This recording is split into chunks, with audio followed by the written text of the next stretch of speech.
Hello दोस्तों, स्वागत है आपका आपके अपने यूट्यूब चैनल ओसीसी बाई पुलसर में।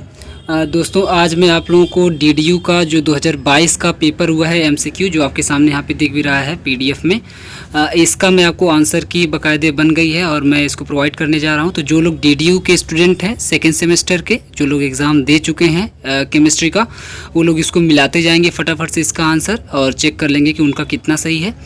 इसके अलावा जो बाकी के स्टूडेंट्स हैं जो दूसरी यूनिवर्सिटी के जहाँ पे भी पेपर नहीं हुआ है, वो लोग इन क्वेश्चंस को ध्यान से देखते जाएंगे। इसके अलावा मैं इसको उन लोग को एक इन्फॉर्मेशन दे दूं कि जिन लोग का अभी एग्ज़ाम नहीं हुआ है और उनकी यूनिवर्सिटी में एमसीक्यू होने वाला है, वो लोग इस पीडीएफ को परचेज़ कर ले, ख़रीद लें। मैं ख़रीद लें इसलिए बोल रहा हूँ क्योंकि एक ही पेपर इसमें नहीं है। इसमें अगर आप ऊपर देखेंगे यहाँ पे तो ढेर सारा एमसीक्यू डाला गया है और बाकायदे एक एक यूनिट का अलग अलग करके डाला गया है और सभी का आप देखेंगे तो यहाँ पे आंसर भी प्रोवाइड किया गया है। तो और बाकायदे सारे के सारे इंपॉर्टेंट्स हैं, इसमें इंपॉर्टेंट छांट के डाला गया है और सभी यूनिट का है। इसके साथ साथ आंसर भी रहेगा। तो ये बड़ा सा एक पीडीएफ है पूरा एमसीक्यू का, इससे आप बहुत बढ़िया प्रैक्टिस कर सकते हैं। और आप देखेंगे इसके पहले भी मैंने इसको प्रोवाइड किया था, इसमें से भी काफ़ी क्वेश्चंस अभी मैं दिखा रहा हूँ कि किस तरह से यहाँ पे डीडीयू में पूछे गए हैं, जो अभी 2022 का ताज़ा पेपर हुआ है। तो जो लोग अभी तक इस पीडीएफ को परचेस नहीं किए हैं, ख़रीदे नहीं हैं, वो लोग डिस्क्रिप्शन में मैं लिंक डलवा दे रहा हूँ, वहाँ से जा कर के लिंक पर क्लिक करके परचेस करने का ऑप्शन आ जाएगा। बाय नाउ पर क्लिक करके पेमेंट करेंगे। पेमेंट करते ही तुरंत आपको मिल जाएगा, पीडीएफ मिल जाएगा, डाउनलोड हो जाएगा और आपके फ़ोन में आ जाएगा। इसके बाद आराम से आप इसको रट डालिए, एक एक क्वेश्चन यहीं से बनेगा। इसके अलावा जिन लोगों को क्लास करनी है, अभी मैं आपको बताऊंगा कि ऑनलाइन क्लास जो मैं आपको प्रोवाइड किया था केमिस्ट्री की, उसमें से सारे के सारे questions exact same to same वही आए हैं। और इवन मैंने क्लास में बाकायदे बताया भी था कि ये देखिए ये वाला क्वेश्चन इंपॉर्टेंट है, ये की पॉइंट इंपॉर्टेंट है, ये पॉइंट तैयार करके जाइएगा, ये याद रखिए। मतलब जितना मैंने बताया था। और लास्ट में आप जानते कि हर लेक्चर के लास्ट में मैं इंपॉर्टेंट क्वेश्चंस करवाता भी था, उसी में से सारे के सारे क्वेश्चन आए हैं। जो लोग ऑनलाइन क्लास ऑलरेडी कर चुके हैं वो लोग यहाँ पर मुझे जज करेंगे और देख करके बताएंगे कि हाँ मैंने इसको पढ़ाया था कि नहीं पढ़ाया था, लेक्चर से आया है कि नहीं आया है। कमेंट बॉक्स में लिख करके मुझे बताएंगे जो लोग ऑनलाइन क्लास ऑलरेडी कर चुके हैं मेरी। तो सभी लोगों के लिए वीडियो ये फ़ायदेमंद होने वाला है। और दूसरा तरीका ये रहेगा, इसको मान लीजिए पीडीएफ आपको लेना है और आप वहाँ से पेमेंट नहीं कर पा रहे हैं, तो व्हाट्सएप नंबर जो कि आपकी स्क्रीन पर भी चल रहा है, डिस्क्रिप्शन में भी दिया गया है और मैं यहाँ पर स्क्रीन पर एक बार लिख भी दे रहा हूँ।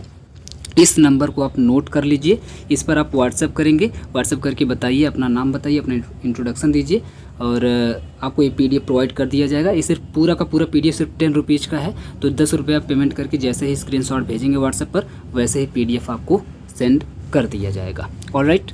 और इसके अलावा अगर आपके एग्ज़ाम में रिटन पेपर होने वाला है तो रिटन वाले भी बिल्कुल ना घबराएं, क्योंकि रिटन का भी ऑलरेडी मैंने गेस्ट पेपर प्रोवाइड कर दिया है। जो लोग अभी तक परचेस नहीं किए हैं वो लोग परचेस कर लें फटाफट से। और सभी सब्जेक्ट का मैंने प्रोवाइड कर दिया है, सिर्फ केमिस्ट्री ही नहीं, सभी सब्जेक्ट का, जूलॉजी, बॉटनी, केमिस्ट्री, सब कुछ। 884759, ये देखिए यहाँ पे मोबाइल नंबर है, व्हाट्सएप नंबर है, इस पर आप कॉल कर सकते हैं, व्हाट्सएप कर सकते हैं, कैसे भी कांटेक्ट कर सकते हैं। और इसी नंबर पर आपको पेमेंट भी करना है। तो 7080884759, इसको आप स्क्रीनशॉट ले लीजिए।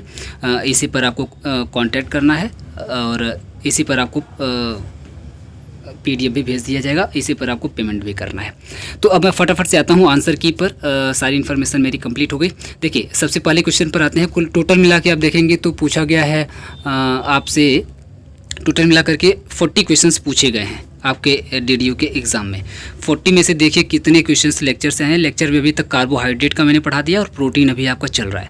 तो कार्बोहाइड्रेट और प्रोटीन से मैं अभी ये दिखाऊंगा। टोटल 7 क्वेश्चंस पूछे गए हैं और A to Z 7 के 7 क्वेश्चंस एग्जैक्ट वही आए हैं जो मैंने आपको as a important questions video के लास्ट में मैंने करवाया है। अभी आप देखिएगा। तो सबसे पहला ही आप देखेंगे कार्बोहाइड्रेट से ही क्वेश्चन पूछा हुआ है, जो कि मैंने ऑलरेडी पढ़ाया है। जो लोग मेरी ऑनलाइन क्लास किए हैं वो लोग फटाफट से बताएंगे कि मैंने करवाया है या नहीं करवाया है। ठीक है। तो पूछा है रिड्यूसिंग शुगर विल। मैं इंग्लिश में बताता जाऊंगा, यहाँ पे हिंदी में भी ठीक है, इंग्लिश में भी है, दोनों आप देखते जाएंगे। और कहीं पर इंग्लिश में कट है तो मैं हिंदी में भी बोलता जाऊंगा, दोनों में लेके चलूँगा। ठीक है। रिड्यूसिंग शुगर विल दिया है।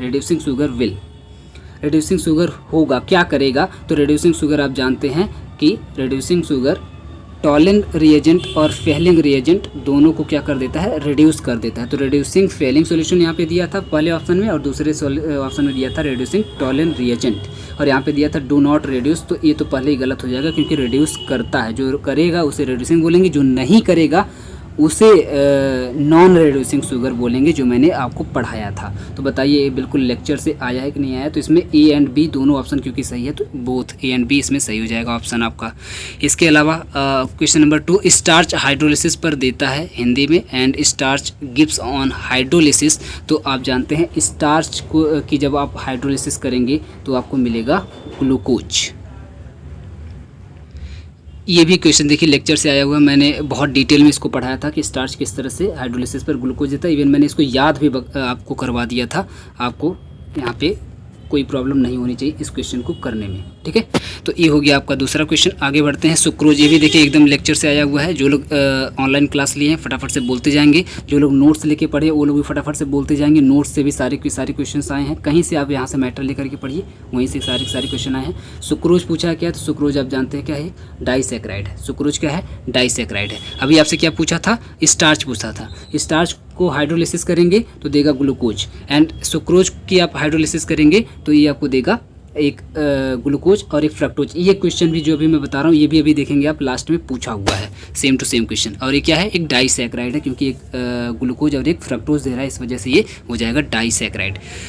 अब देखिए यहाँ पे अभी तक आप 3 क्वेश्चन देखे कार्बोहाइड्रेट से, तीनों के तीनों क्वेश्चन आए हुए हैं, लेक्चर से आए हुए हैं। इसके बाद सल्फोनामाइड्स हैं, सल्फोनामाइड्स क्या होते हैं और तो एंटी बैक्टीरियल एजेंट होते हैं। ये भी मैंने इसका ऑनलाइन लेक्चर अभी बना नहीं है, लेकिन जल्दी ही आपको मिल जाएगा। तो एंटी बैक्टीरियल एजेंट होते हैं, फटाफट से मिलाते जाइए। आगे बढ़ते हैं हम। एंटी फंगल एजेंट निम्नलिखित के उपचार में नियोजित दवाएं हैं। एंटी फंगल एजेंट के लिए के ट्रीटमेंट के लिए कौन सी दवा चाहिए, तो ऑब्वियस सी बात है फंगस को क्या बोलते हैं, एंटी फंगल। यहाँ पे देखिए फंगल खुद ही लिखा हुआ फंगल। तो अगर आप थोड़ा सा इंग्लिश में मिलाते हैं ना, हिंदी में थोड़ा आपको कन्फ्यूजन हो सकती है, लेकिन अगर आप इंग्लिश में मिलाते हैं तो यहाँ पे पहले ही ऑप्शन में दिया हुआ है फंगस इन्फेक्शन। यहाँ पे भी फंगल लिखा हुआ है, यहाँ पर भी फंगस है, तो ऑब्वियस सी बात है ये ऑप्शन यहाँ पे सही हो जाएगा। आगे बढ़ते हैं। एसिटिक एनहाइड्राइड के साथ सैलिसिलिक एसिड को एसिटाइलेट करके क्या बनाया जाता है, तो ये पॉलीमर का क्वेश्चन है। एस्प्रीन बनाया जाता है। क्या बनता है, एसिटिक एनहाइड्राइड और सैलिसिलिक एसिड को मिलाते हैं तो एस्प्रीन बनता है। याद कर लीजिए जिनके यहाँ एग्जाम अभी होने वाला है। देखिए न्यूक्लियोसाइड और न्यूक्लियोटाइड से भी क्वेश्चंस खूब दबा के बनाए गए हैं, तो ये आप अच्छे से तैयार करके जाइएगा जिनके यहाँ अभी होने वाला है। तो न्यूक्लियोसाइड क्या होता है, न्यूक्लियोसाइड में आप देखेंगे बेस प्लस शुगर होता है। न्यूक्लियोसाइड में आप देखेंगे बेस प्लस शुगर से मिलकर के बना होता है न्यूक्लियोसाइड, जबकि न्यूक्लियोटाइड किससे मिलकर के बना होता है, तो बेस प्लस शुगर तो होगा ही होगा, इसके साथ साथ जब आप फॉस्फेट इसमें मिला देंगे, तो ये बन जाएगा न्यूक्लियोटाइड। ये क्वेश्चन भी अभी आगे पूछा हुआ है, मैं भी आगे आपको दिखाने वाला हूँ। अब बढ़ते हैं नेक्स्ट क्वेश्चन की तरफ।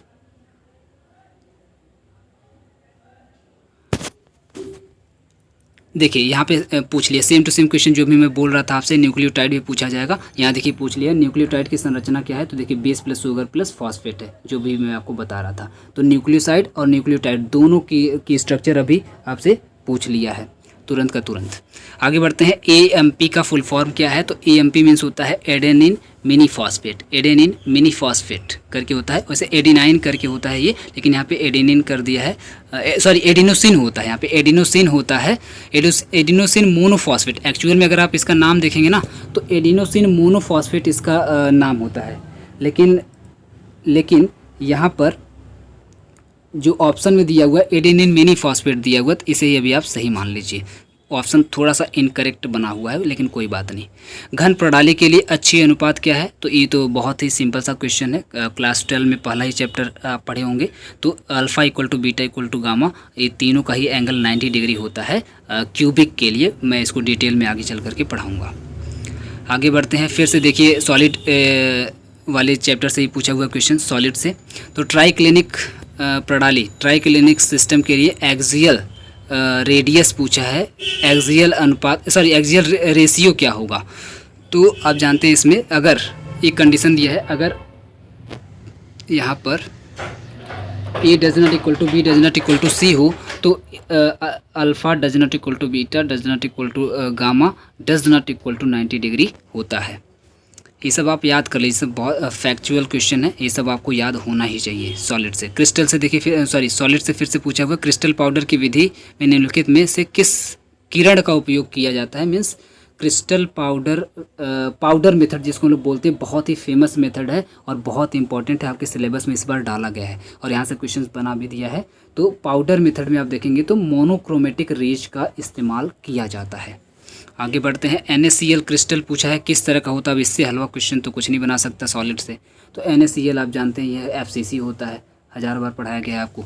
और NaCl से भी एक क्वेश्चन और बना हुआ कि NaCl में इसकी समन्वय संख्या जिसको हम लोग कोऑर्डिनेशन नंबर बोलते हैं, तो कोऑर्डिनेशन नंबर NaCl की कितनी होती है। NaCl में Na का पूछे चाहे Cl का पूछे तो दोनों का 6 होता है, दोनों का कितना होता है, 6 होता है।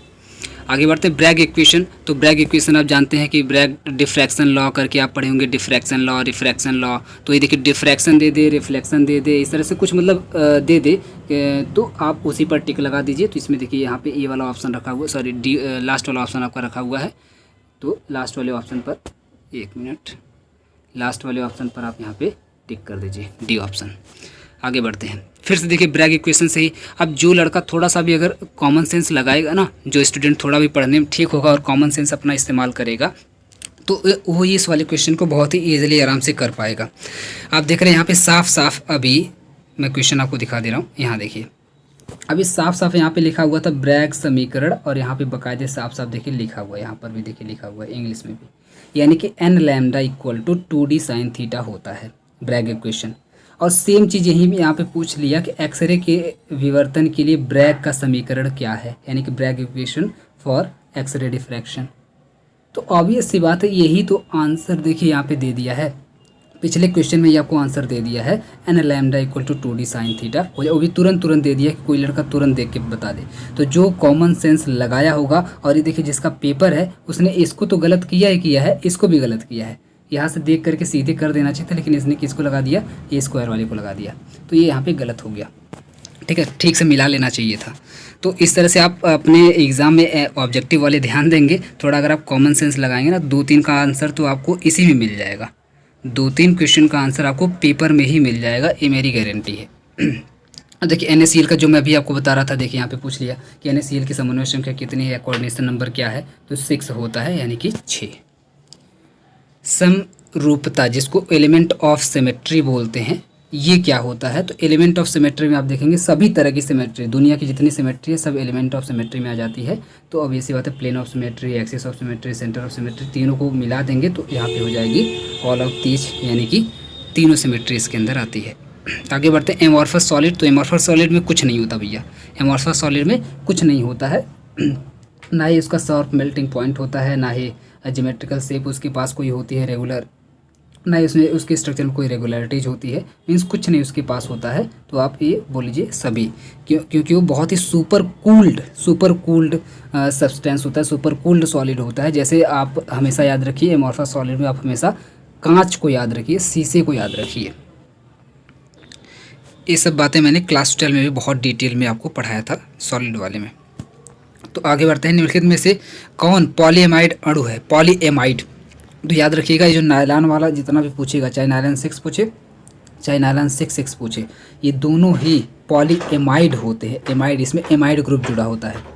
तो पॉलीएमाइड में याद रखिएगा, यही अक्सर पूछता भी है कि पॉलीएमाइड कौन है, तो नायलॉन 6 और 6 ये 2 याद रखिएगा। होते और भी हैं लेकिन ये 2 पूछे सबसे ज़्यादा जाते हैं, तो नायलॉन 6 इसमें याद रखिएगा। आगे बढ़ते हैं, रबड़ किसका बहुलक है, तो आइसोप्रीन, नियोप्रीन, ये सब याद रखिएगा। प्रीन करके जो आता है वो जनरली होता है रबड़ का बहुलक होता है, यानी कि पॉलीमर ऑफ रबर। तो आइसोप्रीन इसका आंसर हो जाएगा। आगे बढ़ते हैं, निम्नलिखित में से किसका उपयोग non stick cookware. Non stick cookware का मतलब होता है कि जैसे खाना जो आपका होता है, जब आप खाना बनाते हैं किसी बर्तन में, तो उस बर्तन में जो फूड जो आप बनाते हैं वो चिपके ना, मतलब उसमें पता चला उसी में चिपक गया, आपके बर्तन में ऐसा चिपक गया कि छोड़ ही नहीं रहा है, आप मांजते रहिए दिन भर लेकिन वो छोड़ेगा नहीं। तो इस चीज़ से बचने के लिए, स्टिक मीन्स होता है चिपकना, तो ना चिपके नॉन स्टिक बनाने के लिए आपको आप अगर पढ़े होंगे थोड़ा सा भी ध्यान से क्लास 12 में, तो टेफ्लॉन की लेयर एक चढ़ाई जाती है। मैंने डिटेल में पढ़ाया था, टेफ्लॉन की लेयर चढ़ाई जाती है। मैं सेकेंड सेमेस्टर में भी मैंने इसको पढ़ाया नहीं है, लेकिन मैं आगे आने वाले समय में पढ़ाऊँगा, क्योंकि DDU का पहले पेपर हो गया तो अभी मैंने कंप्लीट नहीं किया है। तो लेकिन अगर आप नोट्स वगैरह लेकर के पढ़ेंगे तो उसमें लिखा होगा। तो देखिए टेफ्लॉन की उस पर एक लेयर चढ़ाई जाती है। तो टेफ्लॉन जो बनता है, टेफ्लॉन का ही दूसरा नाम होता है पॉलीटेट्रा इथाइलिन। पॉलीटेट्रा इथाइलिन होता है, सॉरी पॉलीटेट्रा फ्लोरोइथाइलिन होता है। तो इसको शॉर्ट में पी हो गया, टेट्रा पॉलीटेट्रा फ्लोरोइथाइलिन, PTFE, ये नाम याद रख लीजिए, PTFE। PTFE करके भी ऑप्शन में कई बार डाल करके आपसे पूछा हुआ है। तो PTFE या फिर पॉलीटेट्रा फ्लोरोइथाइलिन। तो PTFE ये टेफ्लॉन का दूसरा नाम है। तो दूसरे नाम से देखिए यहाँ पे क्वेश्चन पूछ लिया है, बहुत ही सिंपल सा है। आगे बढ़ते हैं। टेफ्लॉन से एक दो क्वेश्चन और अभी पूछे गए हैं, मैं आपको आगे दिखाऊंगा। नेक्स्ट पूछा बेकेलाइट फिनॉल से अपक्रिया करके प्राप्त किया जाता है। तो बेकेलाइट कैसे बनता है, अगर आपको हो सकता है धुंधला दिख रहा हो तो मैं एक काम करता हूँ, इसी को जूम कर देता हूँ, और दूसरी बात मैं पढ़ देता हूँ तो आपको आराम से क्लियर दिख जाएगा। क्योंकि जिसने फ़ोटो भेजा है वो बहुत ही ब्लर फ़ोटो भेजा था, लेकिन मैं इसमें काम चला लिया हूँ। तो बेकेलाइट यहाँ पे लिखा है, बेकेलाइट, यहाँ देखिए, बेकेलाइट फिनॉल से अपक्रिया करके प्राप्त किया जाता है। मतलब बेकेलाइट किससे किससे मिलके बनता है। तो बहुत ही सिंपल क्वेश्चन है ये, जो भी थोड़ा ध्यान से पढ़े होंगे तो आराम से कर ले जाएंगे। तो फिनॉल एंड फॉर्मल्डिहाइड, फ से फिनॉल, फ से फॉर्मल्डिहाइड, ये दोनों मिला करके बनता है बेकेलाइट। तो इसका आंसर हो जाएगा फॉर्मल्डिहाइड। ठीक है, चलिए इस पेज को जो में ही रखते हैं अभी। निम्नलिखित में कौन सा एक सिंथेटिक बहुलक है, सिंथेटिक पॉलीमर है। तो सिंथेटिक पॉलीमर आप जानते हैं, सिंथेटिक पॉलीमर आप जानते हैं किसे कहा जाता है, जो प्रयोगशाला यानी कि लेबोरेटरी में जो बनाई जाए उसे सिंथेटिक फाइबर बोलते हैं। तो सेलुलोज आप जानते हैं नेचुरल है। प्रोटीन तो अभी मैं पढ़ा रहा हूँ और मैंने कई बार इसको पढ़ा है कि प्रोटीन क्या है, ये बॉडी में बनाई जाती है तो नेचुरल है। कुछ बाहर से भी खानी पड़ती है, लेकिन हाँ मैक्सिमम बॉडी में बनाई जाती है तो ये नेचुरल हो जाएगा। न्यूक्लिक एसिड ये नेचुरल होता ही है, बॉडी में न्यूक्लिक एसिड रहती है। एंड पीवीसी आप देखेंगे पॉलीविनाइल क्लोराइड, ये नाम से ही लग जा रहा है कोई केमिकल है, मीन्स सिंथेटिक होगा, मीन्स लेबोरेटरी में बनाया जाएगा।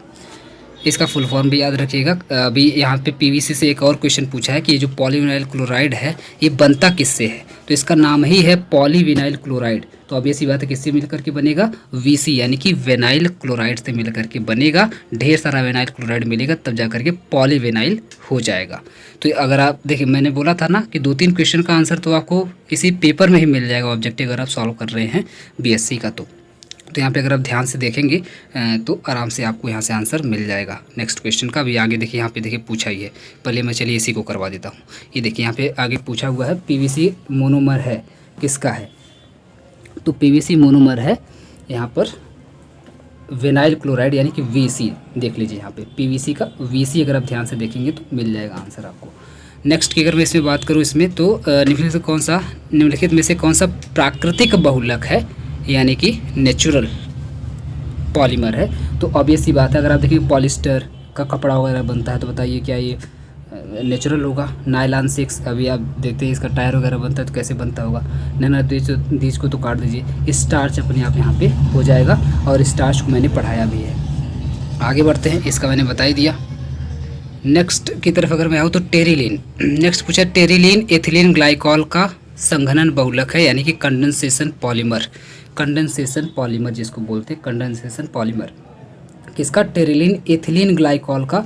टेरिलीन मीन्स किससे किससे मिलकर के बनता है ये पूछा हुआ। टेरिलीन कैसे बनता है, तो टेरिलीन का आप याद रखिएगा, टेरिलीन में मिलाते हैं एथिलीन ग्लाइकॉल एंड मिलाते हैं टेरेथैलिक एसिड मिलाते हैं। तो टेरिलीन बनाना है तो टेरेथैलिक, यहाँ पे बहुत कन्फ्यूजिंग क्वेश्चन पूछा था और कुछ लोग कन्फ्यूज हो भी गए हैं।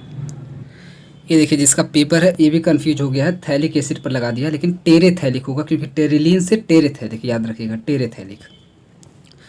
आगे बढ़ते, देखिए टेफ्लॉन का, जैसा कि मैं बोल रहा था टेफ्लॉन से क्वेश्चन और भी पूछे गए हैं। ये देखिए टेफ्लॉन का क्वेश्चन आ गया, पूछा टेफ्लॉन किससे मिलकर बना होता है, मीन्स इसका मोनोमर क्या होता है, what is the monomer of Teflon. तो टेफ्लॉन का वैसे मोनोमर का नाम दे दिया है, बस आपको ये पता करना है कि कौन इसमें टेफ्लॉन है। कौन इसमें से टेफ्लॉन है। तो देखिए F2C डबल बॉन्ड CF2 लिखा है, F2C डबल बॉन्ड CF2 करके लिखा हुआ है। तो ये किसका मोनोमर है। तो अगर अभी आप शॉर्ट फॉर्म मेरा याद रखे होंगे तो मैंने बोला था टेट्राफ्लोरो, है ना,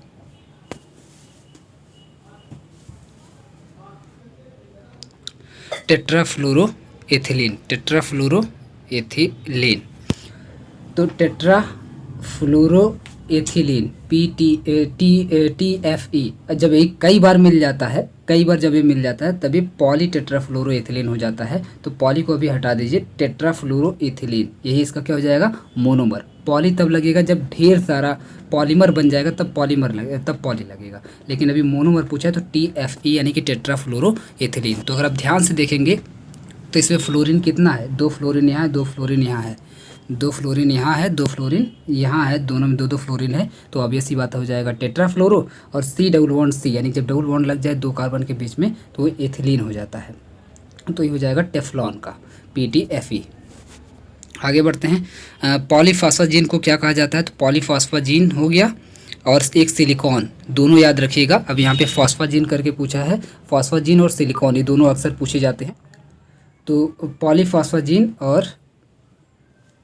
पॉलीफॉस्फाजीन और सिलिकॉन दोनों को ही बोला जाता है इनऑर्गेनिक यानी कि अकार्बनिक बहुलक बोला जाता है, याद रखिएगा। और अगर आप ध्यान से जा कर के अपना एक बार इंट्रोडक्शन टू पॉलीमर वाला जो आपका सिलेबस दिया गया है यूनिट का, उसमें आप ध्यान से जा कर के देखिए तो लास्ट में आप देखेंगे, लास्ट में अगर आप देखेंगे तो वहाँ पे लिखा भी हुआ है बाकायदे लास्ट में, phosphazene and silicones as a inorganic polymer. बाकायदे आपके सिलेबस में ही बता दिया है कि ये इनऑर्गेनिक पॉलीमर है, जा कर के देख लीजिए।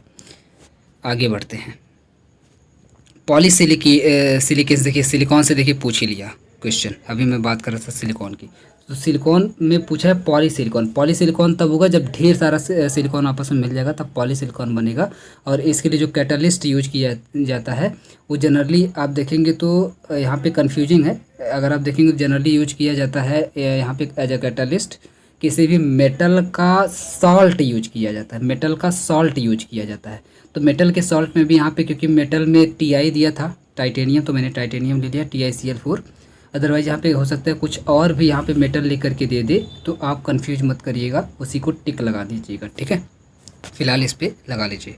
आगे बढ़ते हैं। नेक्स्ट पूछा है silicones are called inorganic polymer. अब देखिए एक क्वेश्चन का और आंसर यहाँ पे मिला कि नहीं मिला बताइए। अभी मैं बता रहा था कि कुछ क्वेश्चंस ऐसे होते हैं जिनके आंसर 4-5 क्वेश्चन के आंसर आपको आराम से आपके पेपर में से ही मिल जाएगा। अगर आप ध्यान से देख रहे हैं पेपर को, तो पहले आप पेपर को पूरा एक बार ध्यान से देख लिया करिए, नहीं तो पता चला उसको गलत टिक कर दिए तो दोबारा जाके टिक नहीं कर पाएंगे, क्योंकि एक ही बार उसको गोला करना होता है, उसको मिटा नहीं पाएंगे। यहाँ पे देखिए ध्यान से देखेंगे तो साफ साफ लिख दिया है silicones are called inorganic polymer, साफ साफ यहाँ पे लिख दिया है।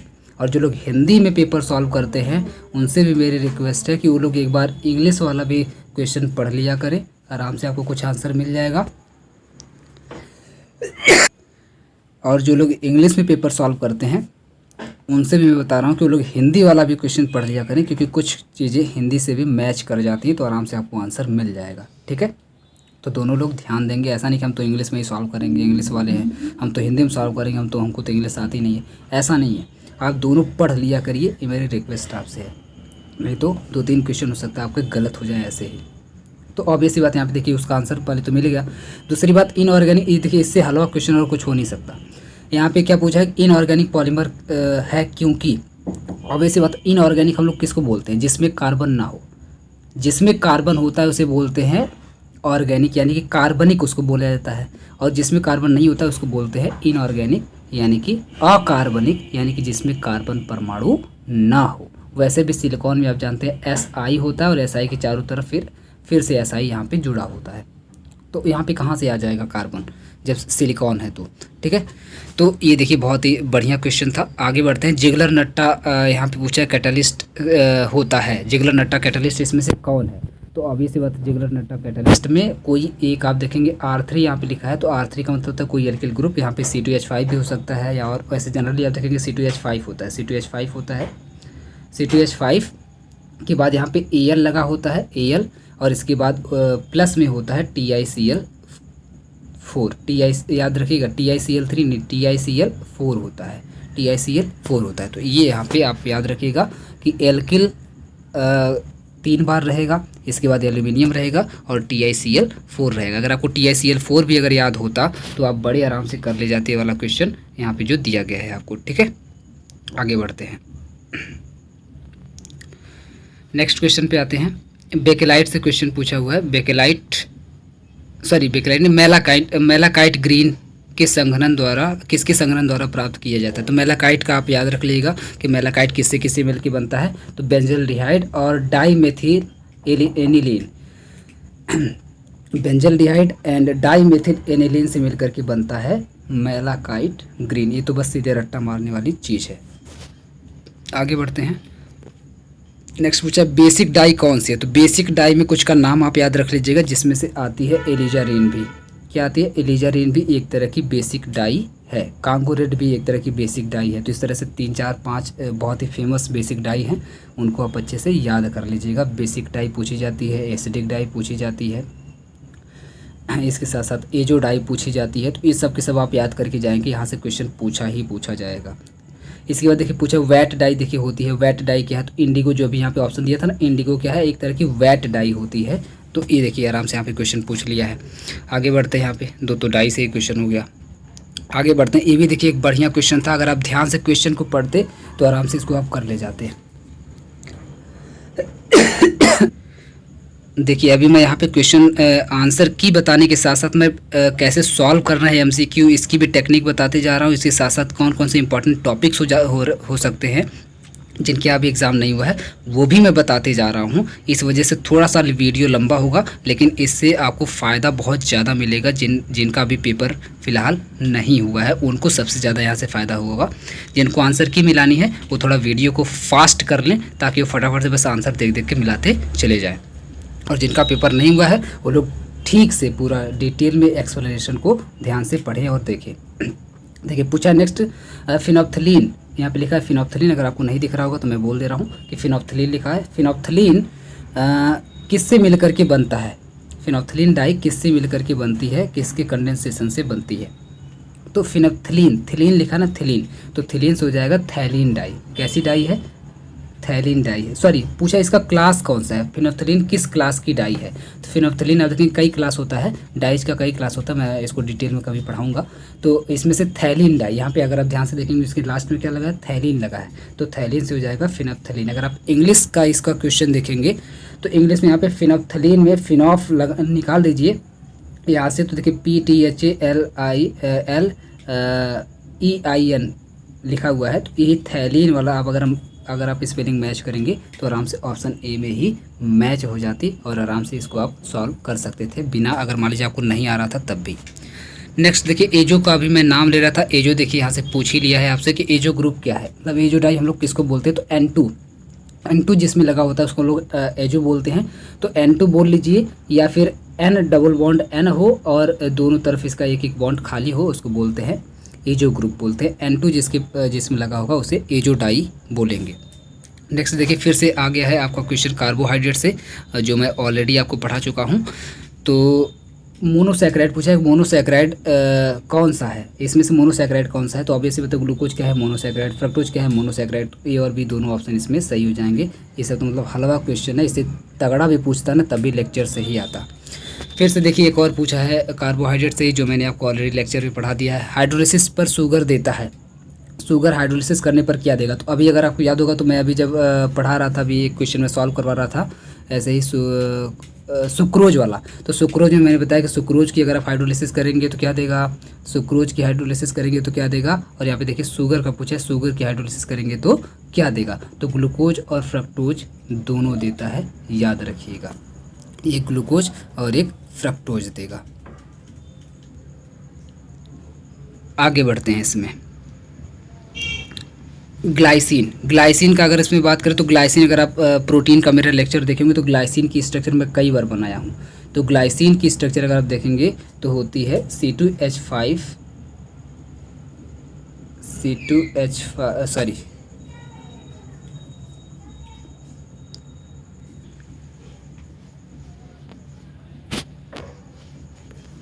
तो होता है C2H5 NO2 लास्ट में यहाँ पे लगा होता है। C2H5 NO2 होती है ग्लाइसिन की स्ट्रक्चर होती है, ग्लाइसिन का फॉर्मूला होता है। तो यहाँ पे अगर आप ध्यान से देखेंगे तो पहली बात तो इसमें C2H5 किसी में लिखा ही नहीं है, सभी में COOH ग्रुप यहाँ पे अभी ऐड कर दिया है। तो इसको आप अभी यहाँ से कट कर दीजिए।